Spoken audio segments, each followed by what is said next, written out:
The biting December air pressed against the panoramic windows of Airy, the hyper-exclusive restaurant crowning the Vance Galleria.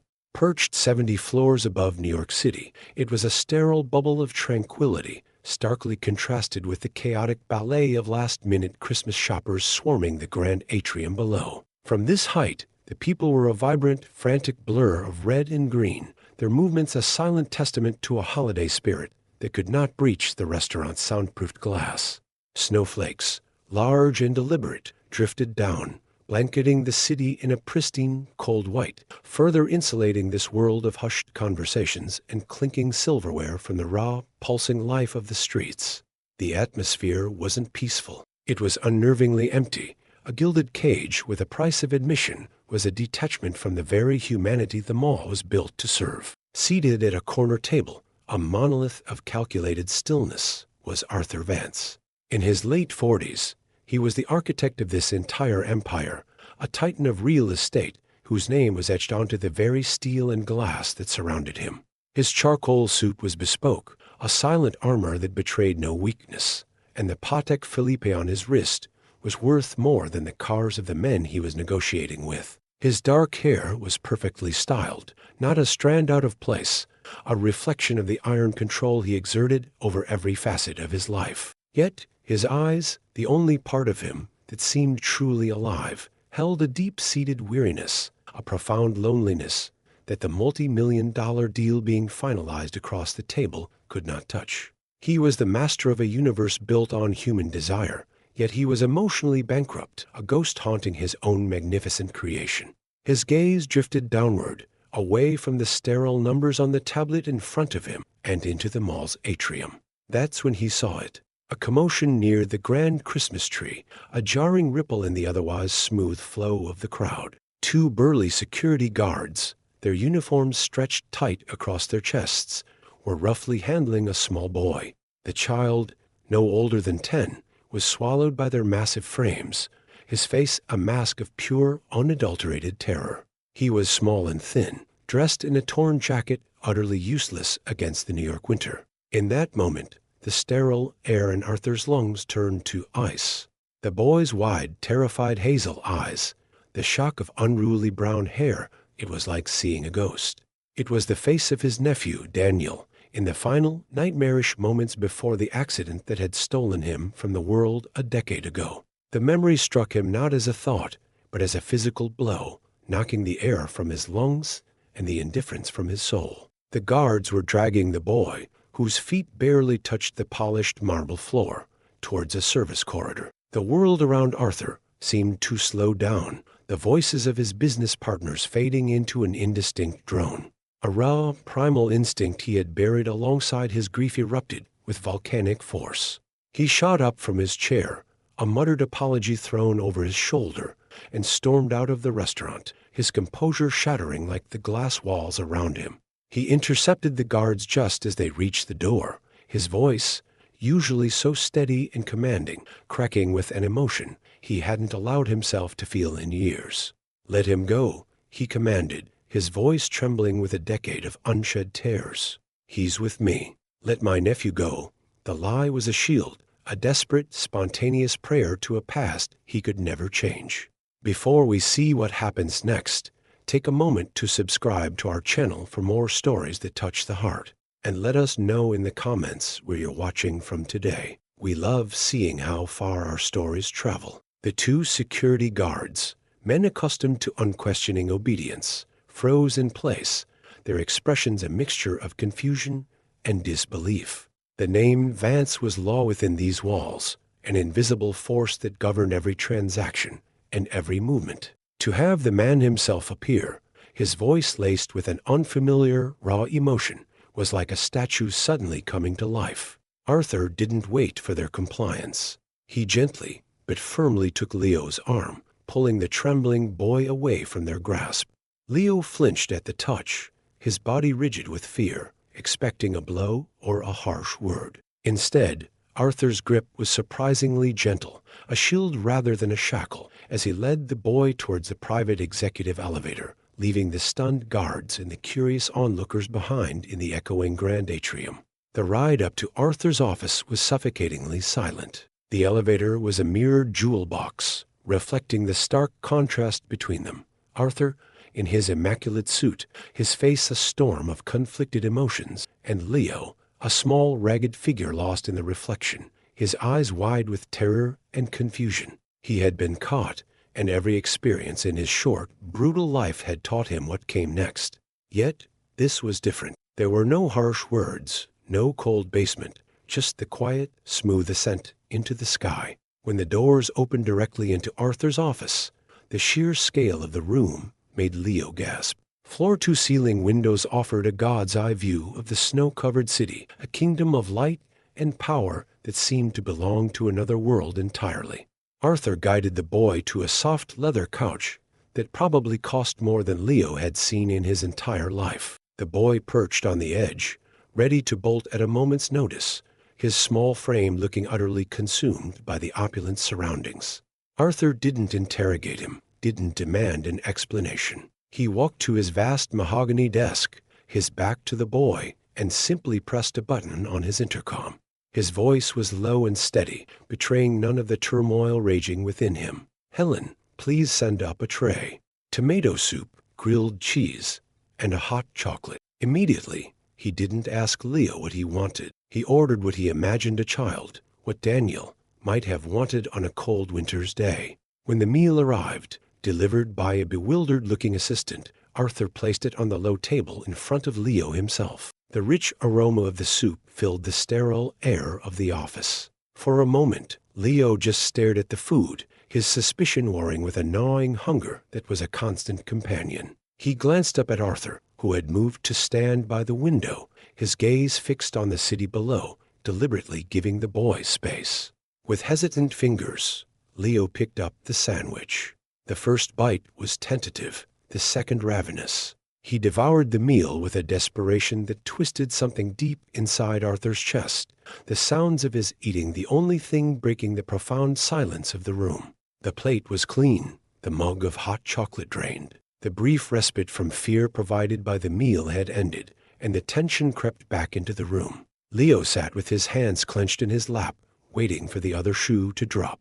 Arthur finally turned from the window, his expression softer than before, the hard edges of the CEO momentarily smoothed away. He noticed the boy's right hand was clenched not just with tension, but around something. "What do you have there?" he asked, his voice quiet, devoid of accusation. It was a simple question, but for Leo, it felt like an interrogation. He instinctively tightened his grip, hiding the object from view. Leo's silence was a wall, built brick by brick from years of neglect and abuse. Arthur recognized it for what it was. He didn't press, didn't raise his voice. He simply walked over and sat in the armchair opposite the couch, creating a distance that felt safe rather than imposing. "You don't have to show me," Arthur said softly. I'm not going to take it from you." He waited, the minutes stretching into an eternity. Finally, slowly, as if unveiling a priceless treasure, Leo opened his hand. Resting in his palm was a small wooden bird, its surface worn smooth by constant touch, its simple shape imbued with a significance that Arthur could feel across the space between them. "My dad made it for me," Leo whispered, his voice barely audible. It was the first time he had spoken. "He carved it from a piece of wood, from a tree in our old backyard. He said it was a sparrow, and that sparrows are small, but they can fly anywhere they want. He said it was to remind me that I could too." The words tumbled out, a story held captive for too long. He looked down at the bird, his thumb tracing its familiar shape, the memory a flicker of warmth in his cold, frightening world. This small, worthless object was his entire history, the last tangible piece of a life that had been stolen from him. Arthur felt the boy's words like a physical impact. The story of a father's love, of a simple handmade gift, was a world away from the billion-dollar transactions that defined his own life. The mention of his parents brought forth the rest of the story, told in broken fragments. A car accident on an icy road 2 years ago. An aunt who couldn't cope. The foster system that was supposed to be a safety net, but had holes so big a child could fall right through. He ended up on the streets, where he was quickly found by people who saw not a grieving child, but a tool, small enough to go unnoticed, desperate enough to be controlled. The details of Leo's loss echoed Arthur's own tragedy with horrifying clarity. Daniel and his sister Sarah had also died in a car accident on a winter's day. Arthur had been scheduled to drive them upstate for a weekend trip, a rare break from his relentless work schedule. But a last-minute, urgent deal in Shanghai had come up. He had convinced himself it was too important to postpone. He had promised to make it up to them. He sent them ahead with Sarah's husband, promising to join them the next day. The phone call had come just as he was closing the deal, the sterile voice of a state trooper, shattering his world into a million irreparable pieces. His success had cost him everything he truly loved. He looked at Leo, a child orphaned by fate, and saw a reflection of his own failure. He hadn't been there for Daniel. The guilt was a cold, heavy stone he carried in his chest every single day. In that moment, the multi-million-dollar deals, the towering skyscrapers, all of it turned to ash. They were monuments to his ambition, but they were also tombstones for his family. He couldn't save Daniel, but looking at the terrified, grieving boy in front of him, a fierce, protective instinct ignited in his soul. A chance not just for the boy, but for his own redemption. He couldn't let this child fall through the cracks too. "You're not going back there," Arthur said, the decision solidifying into a vow. "You can stay here tonight. There's a room. You'll be safe." Leo looked up, his eyes filled with a deep, ingrained suspicion. Safety was a foreign concept, a promise that had always been broken. Kindness from a powerful man like this? It had to be a trap. It was always a trap. He nodded slowly, not because he believed Arthur, but because he had no other choice. For now, he would play along, watch, and wait for the moment he could run. He knew from experience that this kind of luck never lasted. The next morning, the fragile peace was shattered by a call from Peters, the mall's head of security. His voice was professionally smooth, a polished veneer over something Arthur was beginning to find unsettling. "Mr. Vance," Peters began, "regarding the incident yesterday, I've taken the liberty of compiling a full report on the juvenile. It's quite thorough. I believe we need to transfer him to the proper authorities as quickly as possible to mitigate any liability." The corporate jargon, the reference to a terrified child as a liability, sent a fresh wave of revulsion through Arthur. He agreed to the meeting, his voice a cold, neutral mask. Peters arrived within the hour, carrying a sleek black file folder. He presented it with a small, confident smile. Inside, the report was, as he'd promised, flawless. It detailed a fictional history for Leo, listing multiple prior offenses for shoplifting at other high-end stores, school truancy reports from a school Leo had never attended, and even supposed affiliations with a local youth gang. It was a masterpiece of fabrication, designed to paint Leo not as a victim, but as a hardened, unsavable young criminal. "As you can see, sir," Peters said, his tone oozing false concern, "he's a professional. It's best to let the system handle him." Arthur stared at the meticulously crafted lies in the report.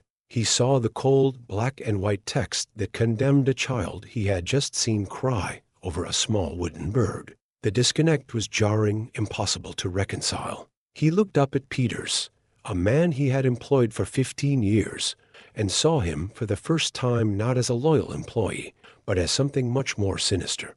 A flicker of doubt, a question of motive, began to burn in Arthur's mind. Why go to such lengths? Why was his head of security so invested in having this specific child removed and processed by the system? That same morning, miles away in a grimy warehouse, a man named Silas, the ruthless manager of the shoplifting ring, was growing increasingly agitated. The boy, Leo, was his most effective asset, small and innocent-looking. Losing him was a problem, but having him in the custody of Arthur Vance, the owner of the entire Galleria, was a catastrophe. He couldn't risk the boy talking. He needed to send a message, a warning to Vance to back off, to remind the billionaire that there were worlds of filth and violence that his money couldn't protect him from. A subtle but unmistakable threat was required. That evening, as Arthur's driver brought the car around to the private entrance of the Galleria, he found a small, still object placed carefully on the center of the hood. It was a sparrow, its neck broken, its tiny body limp on the cold, black metal of the Rolls-Royce. There was no note, no explanation needed. The message was brutally clear, a direct response to the story Leo had told him. They knew he had the boy, and they were telling him what they would do if he wasn't returned. The threat coiled in Arthur's gut, but it didn't create fear. It forged his burgeoning protectiveness into pure, cold rage. Inside the sprawling penthouse above the city, Leo felt like a prisoner in a palace. The soft bed, the endless food, the quiet kindness of Arthur, it all felt wrong, a prelude to something terrible. His life had taught him that nothing was free, and the price for this level of comfort would be impossibly high. Fear gnawed at him, the fear of the unknown being even greater than the fear of the life he had known. He had to get out. He had to get back to the familiar misery of the streets before this strange, quiet man revealed his true intentions and handed him over to someone far worse. He waited until the penthouse was dark and silent, until he could hear the steady, distant hum of the city below. He slipped out of the bed, his bare feet silent on the cold marble floor. Dressed in the same ragged clothes, he'd arrived in a deliberate choice to reject the new ones Arthur had bought him. He crept through the massive, shadow-filled apartment. His goal was the service elevator, the one the staff used. He knew the layout of these buildings. It was part of his training. He just needed to get back down to the ground floor and disappear into the anonymity of the night. Arthur, however, couldn't sleep. His mind was racing, replaying the conversation with Peters, the image of the dead bird on his car, the look of terror in Leo's eyes. An uneasy feeling settled over him, a parental anxiety he hadn't felt in a decade.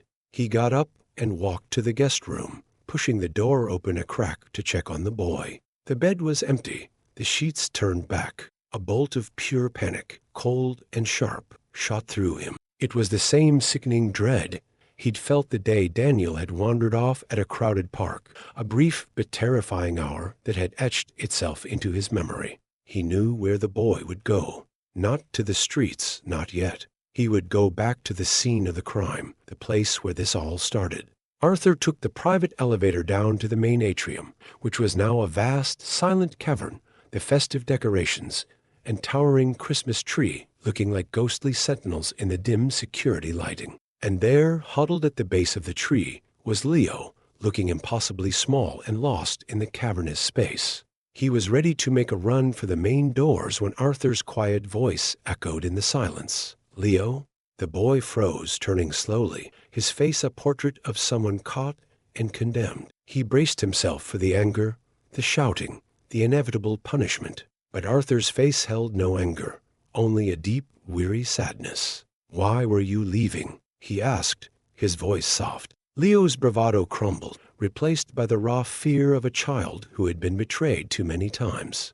"You're going to send me back," he whispered, his voice trembling, "or give me to the police. That's what people like you do. You'll get tired of me, and you'll throw me away." Arthur walked closer, stopping a few feet away. He looked at the boy, whose entire worldview had been shaped by cruelty and abandonment, and his heart broke. He understood that trust for Leo was not something freely given, but something that had to be earned, proven beyond any shadow of a doubt. "I was wrong," Arthur began, his voice thick with emotion. "I spent the last 10 years building walls around myself, just like this building, cold, empty, and safe. You reminded me of what it feels like to care. I'm not going to throw you away, Leo." He crouched down, bringing himself to the boy's level, an act of submission from a man who commanded legions. He looked directly into Leo's terrified eyes. "I give you my word. I am not going to let anything happen to you. As long as I am here, no one will ever hurt you again." He spoke with a certainty that was absolute, a promise forged in grief and cemented in a newfound purpose. For the first time, Leo saw something in the man's eyes that he had never seen before in an adult. Not pity, not anger, but a profound, unwavering sincerity. He didn't run. The next day, Arthur acted on that promise. He bypassed his entire corporate security apparatus, the one run by the treacherous Peters, and hired a team of the best private investigators in the city. He gave them a simple, direct mandate: find out everything. He wanted to know the truth about Leo's past, untainted by Peter's fabrications. He wanted to know everything about the shoplifting ring that operated under his nose, its structure, its leaders, and most importantly, he wanted to know every dirty secret in Peter's life. He was no longer just a CEO protecting his assets. He was a guardian protecting a child. In the days that followed, a fragile routine began to form. Arthur cleared his schedule of all non-essential meetings, an act that sent shockwaves through his company. He spent his time with Leo, not forcing conversation, but simply being present. He took him to a small, unassuming store and let him pick out his own clothes: a warm winter coat, sturdy boots, soft sweaters. It was a simple act, but for Leo, the power to choose, to have something that was truly his, was a revelation. The clothes were not just garments. They were the first threads of a new identity. They ate their meals together at a small table in the penthouse kitchen, a space Arthur hadn't used in years. The initial silence slowly gave way to hesitant questions. Leo asked about the buildings outside the window, and Arthur found himself explaining architecture and engineering, not in terms of profit margins and square footage, but with a genuine passion he thought he had lost. In return, Leo, a boy of few words, began to draw. Arthur gave him a sketch pad and pencils, and Leo spent hours meticulously sketching the wooden bird from every angle, his focus absolute. One afternoon, while exploring the vast, quiet penthouse, Leo wandered into Arthur's home study. On the corner of the polished desk, nestled amongst stacks of financial reports, was a heavy silver frame. The photograph inside was of a younger, happier Arthur, his arm around a woman with the same kind eyes, and a bright, smiling boy with a shock of unruly brown hair, so similar to his own. "Who's that?" Leo asked quietly, his finger hovering just above the glass. Arthur, who had followed him into the room, froze. The air grew heavy, thick with unspoken grief. "That was my sister Sarah," Arthur said, his voice strained. "And that was her son, my nephew Daniel." He hadn't spoken Daniel's name out loud to another person in almost 5 years. The name felt foreign on his tongue, a key to a locked room inside his heart. He couldn't bring himself to say more. The pain was too acute, a fresh wound that had never been allowed to heal. He just stared at the photograph, at the ghost of the family he had lost, the family he had failed to protect. Leo looked from the smiling boy in the photo to the deep, raw pain on Arthur's face. He didn't understand the complexities of corporate guilt or missed appointments, but he understood loss.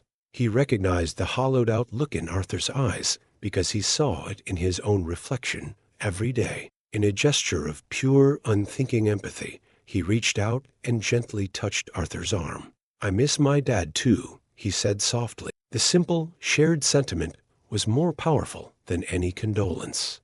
In that moment of shared grief, the final wall between them crumbled. They were not a billionaire and a street orphan. They were two survivors, bound by a common sorrow. A week later, the lead private investigator requested an urgent meeting. He laid out a file on Arthur's desk that was the complete opposite of the one Peters had presented. It contained Leo's real history, school records showing a bright, if quiet, student before his parents' death, testimonials from a former neighbor about what a good kid he was. There was no criminal record, no history of violence. It was the biography of a grieving child who had slipped through the cracks. The report was a validation of Arthur's instinct, a confirmation of the boy's fundamental innocence. But there was more.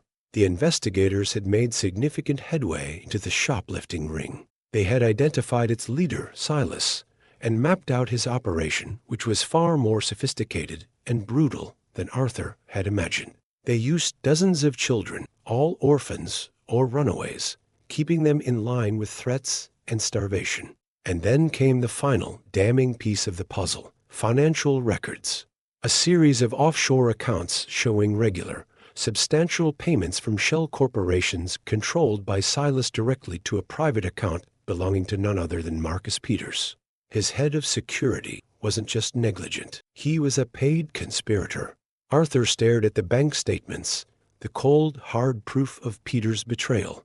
The man he had trusted to protect his empire, his customers, and the people within his walls had been actively enabling the exploitation of children for profit. A cold, surgical fury settled over him. He looked across the living room at Leo, who was sitting by the window, sketching the skyline in his notepad, a hint of a smile on his face. He looked peaceful, safe. Arthur knew that this peace was fragile, and that men like Silas and Peters would stop at nothing to protect their enterprise.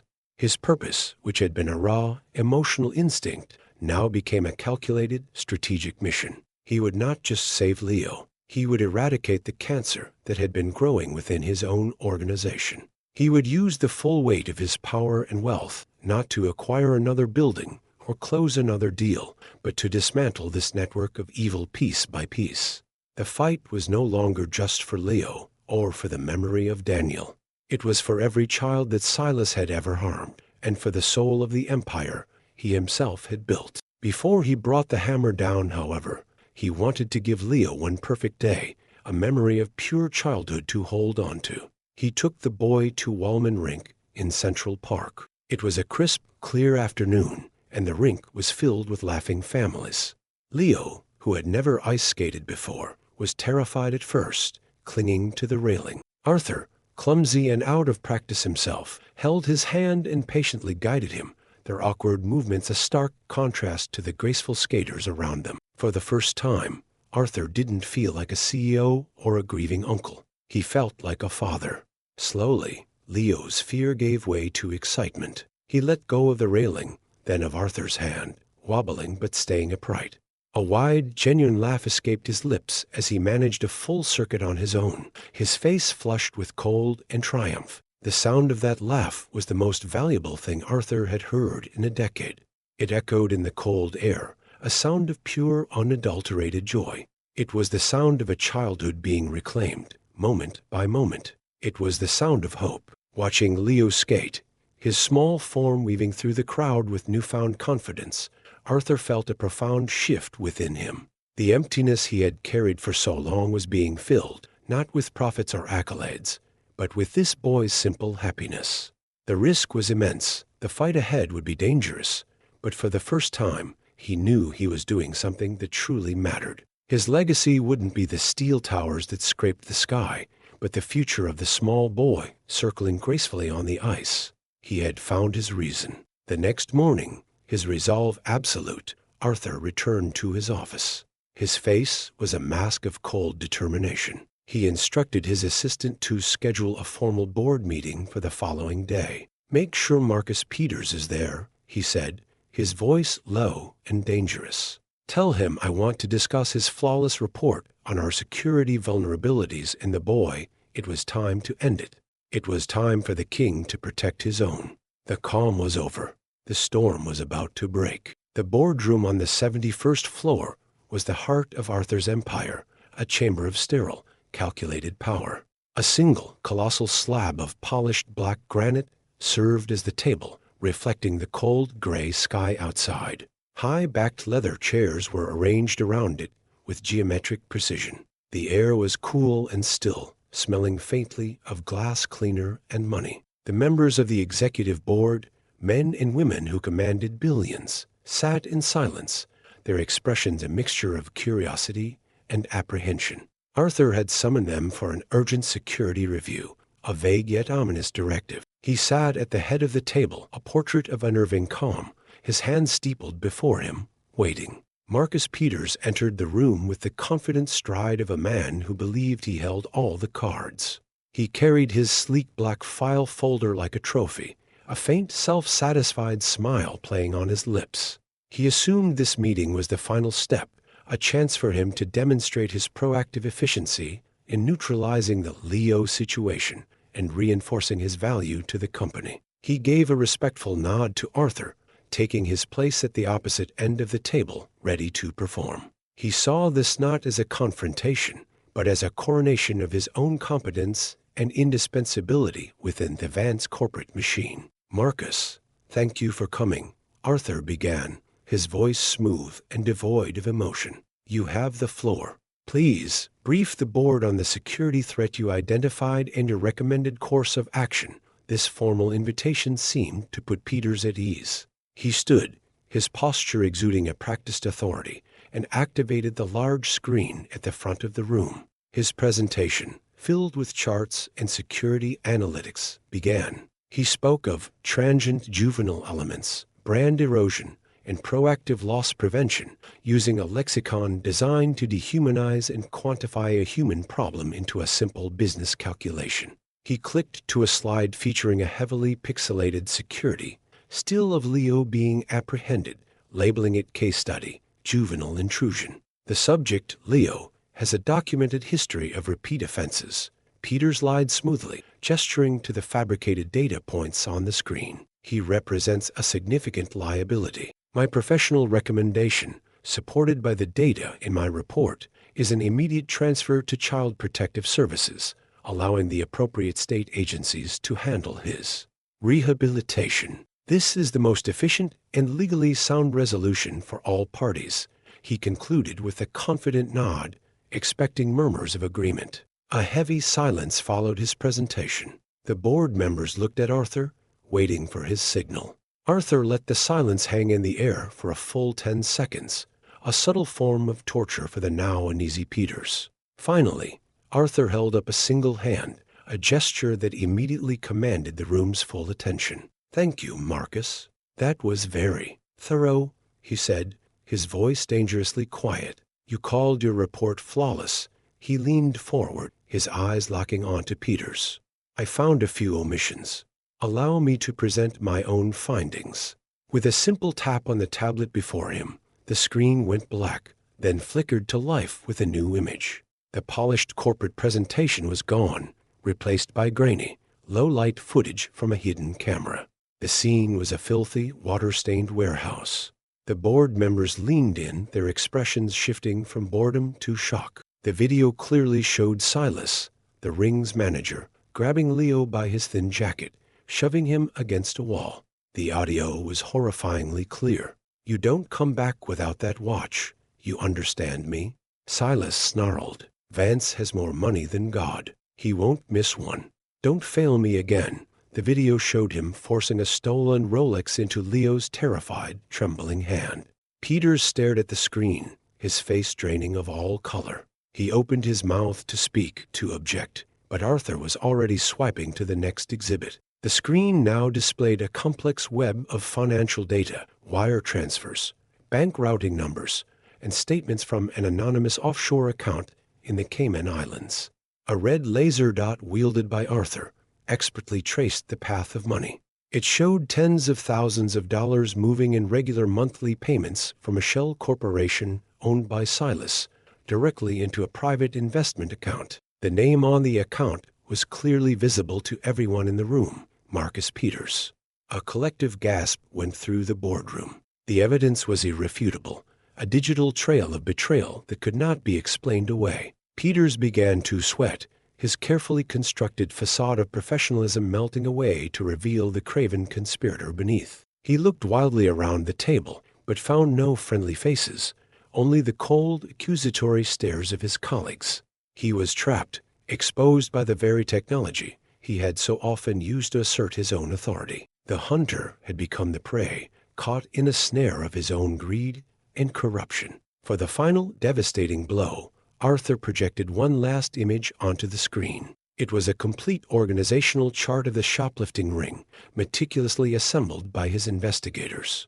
It showed names, photographs, roles, and connections. It was a map of their entire criminal enterprise. At the top, in a box next to the snarling face of Silas, was a clean corporate headshot of Marcus Peters. Below his name was his title within the organization, Head of Internal Security and Asset Acquisition. Arthur's report was not just an addendum. It was a surgical dissection of Peters' entire treacherous operation. Arthur switched off the screen, plunging the front of the room into semi-darkness. He rose slowly from his chair, his tall frame casting a long shadow down the length of the granite table. He walked around the table until he was standing directly behind the trembling, defeated Peters. He placed his hands on the back of Peters' chair, leaning in so only he could hear his first words. "You took bribes to let children be abused under my roof, in my home." Then he straightened up, his voice ringing with cold fury for the entire room to hear. "For weeks you have been presenting this boy, Leo, as a threat," Arthur began, his voice resonating with a newfound moral authority. "You reduced him to a statistic, a risk factor on a balance sheet. You saw a problem that needed to be managed, a piece of human garbage that needed to be swept away to protect our profits." He let the accusation hang in the air, a palpable thing. The board members were frozen, captivated by a raw display of emotion they had never before witnessed from their stoic, calculating CEO. He walked back to the head of the table, turning to face the entire room, his gaze sweeping over every single person. His voice, which had been cold with anger, now cracked with a profound, transformative emotion. "But you were wrong. All of you who just sat here and nodded along, you're wrong." He then pointed a single, trembling finger at Peters. "You saw a liability," he declared, his voice rising in a crescendo of passion. "I saw a child, a terrified, hungry, grieving child who needed someone, just one person, to see him. To actually see him." He slammed his hand down on the table, the sharp crack echoing in the stunned silence. "This entire empire," he roared, his voice filled with the weight of his revelation. "Every skyscraper, every deal, every billion in our accounts. It is all utterly worthless if it cannot protect one small boy from the very monsters we pay to guard our gates." The words were a condemnation not just of Peters, but of the cold, heartless system of values he himself had once championed. It was a public dismantling of his old self. His chest heaving, he turned his gaze from the broken form of Peters to his chief legal counsel, Eleanor Vance, his cousin, and the only family he had left. The fury in his eyes softened, replaced by a steely, unbreakable resolve that stunned her into silence. "Eleanor," he said, his voice now low, but carrying more weight than any shout, "I want you to cancel my afternoon. Then, I want you to begin the process immediately. All of it." She looked at him, confused. "What process, Arthur?" she asked, her voice a near whisper. Arthur looked toward the window, at the city below, but he wasn't seeing the buildings. He was seeing a boy with hazel eyes, clutching a small wooden bird. "I'm filing for legal guardianship," he announced to the entire room. The shock was audible. "That boy's name is Leo," he continued, a faint, genuine smile touching his lips for the first time. "And as of today, he is going to be my son." The declaration was a thunderclap in the quiet room, an act far more radical and transformative than merely exposing a criminal. It was a public vow, a rewriting of his own life's contract. Peters, utterly defeated, seemed to shrink in his chair, the legal and financial ramifications of his actions paling in comparison to the moral judgment that had just been delivered. The other board members simply stared at Arthur, no longer seeing just a brilliant businessman, but a man who had rediscovered his own soul, choosing the immeasurable value of a single life over the finite wealth of his entire kingdom. The fallout from the boardroom meeting was swift and decisive. Before Peters could even process his public humiliation, plainclothes police detectives, acting on the detailed information provided by Arthur's team, were waiting for him in the lobby. The scandal broke across the city, but not in the way Peters had envisioned.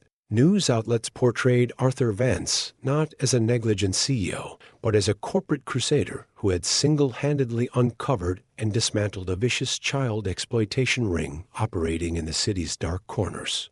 The Vance Corporation's stock, rather than plummeting, soared. The public, weary of corporate greed, was captivated by this story of a billionaire who had used his immense power to protect the powerless. The process of gaining legal guardianship of Leo was an entirely different kind of battle, one fought not in boardrooms but in quiet, sterile offices with skeptical social workers. Arthur Vance, the ruthless real estate magnate, was an unlikely candidate for a single father. They questioned his motives, his work-life balance, his emotional capacity. In one crucial interview, a kind but firm caseworker asked him why he, a man who had everything, wanted this one particular child. Arthur didn't respond with a prepared speech. He simply spoke of the silence in his life, of the ghost of his nephew, and how Leo's quiet resilience and capacity for trust had opened a door in his heart he thought was sealed forever. Finally, the day in court arrived. It was a small, private hearing, away from the glare of the media. The judge, a stern-faced woman who had seen every kind of human drama, listened intently as Arthur formally petitioned the court. She looked at Leo, who sat beside Arthur, not in fear, but with a quiet confidence. When she asked Leo if this was what he wanted, the boy looked at Arthur, and for the first time called him Dad in a clear, steady voice. The judge's stern expression softened into a warm smile. The gavel fell, not with a crack of judgment, but with the gentle sound of a family being born. Walking out of the courthouse and into the bright afternoon sun, a profound sense of peace settled over Arthur. He placed a hand on Leo's shoulder, and the boy leaned into his side, a natural, easy gesture of belonging. The emptiness that had haunted Arthur for a decade, a constant low hum of grief and regret, was finally gone. It had been replaced by a new, powerful feeling, the fierce, unconditional love of a father for his son. His life's purpose, once a relentless climb to the top of a glittering, lonely peak, had completely and irrevocably shifted. The future was no longer about what he could build, but who he could raise.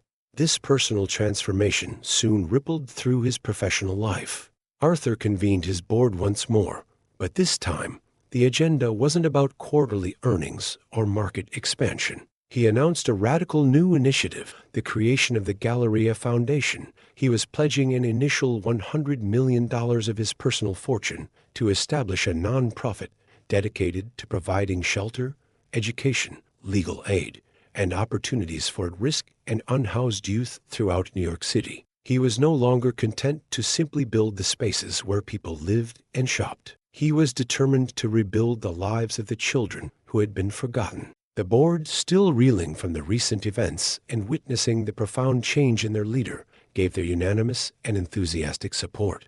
The foundation's headquarters would not be in some anonymous office tower, but in the very heart of the Vance Galleria itself. Arthur ordered the conversion of a 20,000 square foot flagship retail space on the main floor, once the home of a world-famous luxury brand, into the foundation's new home. The symbolism was intentional and powerful. A space once dedicated to the worship of material wealth was being rededicated to the service of human kindness and compassion. The grand opening of the Galleria Foundation was a major city event. The once exclusive storefront was now a vibrant, welcoming space filled with art supplies, computer labs, quiet reading nooks, and a full-service cafeteria.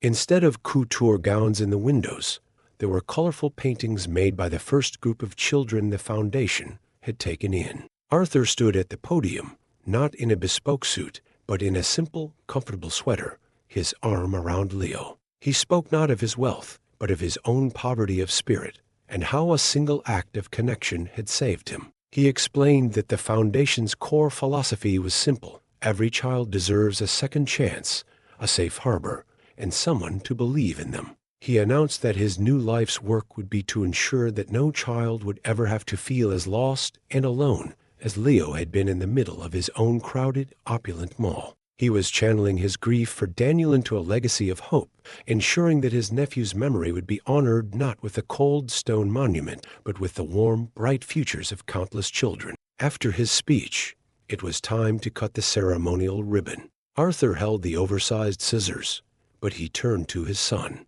"We do this together," he said softly. Leo, now a happy, confident 11-year-old, placed his hands over his father's. Together, they made the cut, and the crowd erupted in applause.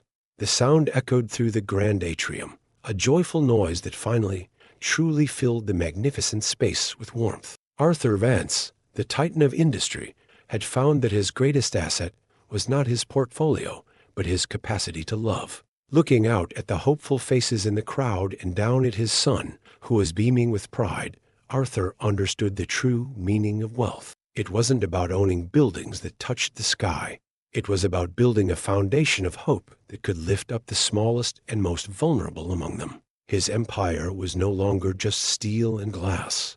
It was a testament to the enduring power of compassion, a place where a second chance wasn't just possible, but was the main business. The cycle of pain had been broken, replaced by a new cycle of protection, healing, and love. 5 years later, The grand atrium of the Vance Galleria is once again filled with the festive energy of the Christmas season, but the spirit is different, now warmer, more inclusive. At the annual holiday gala for the Galleria Foundation, a confident and articulate 15-year-old Leo Vance stands beside his father, speaking to a captivated audience of donors.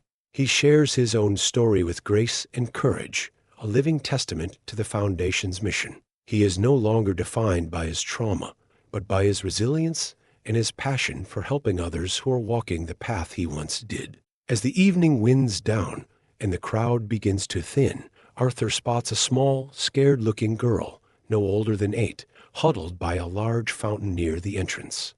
She is alone, dressed in a thin coat, clutching a tattered backpack as if it were a life raft. The sight is a familiar echo from the past, a ghost of the boy his son once was.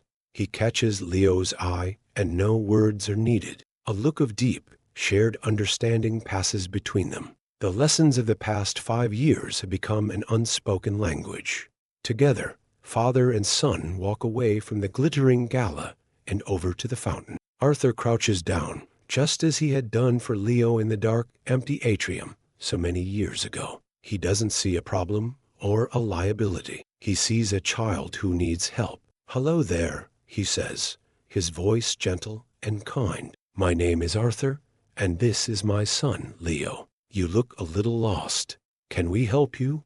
The girl looks up, her eyes wide with fear, but in the 2 faces before her, she sees something that gives her a flicker of hope. The cycle of compassion, once started, continues anew. Do you believe that one act of kindness can change the world? Leave a little heart if you believe love is more powerful than any wealth. Subscribe for more second chance stories. Comment love is priceless if you also believe in human kindness.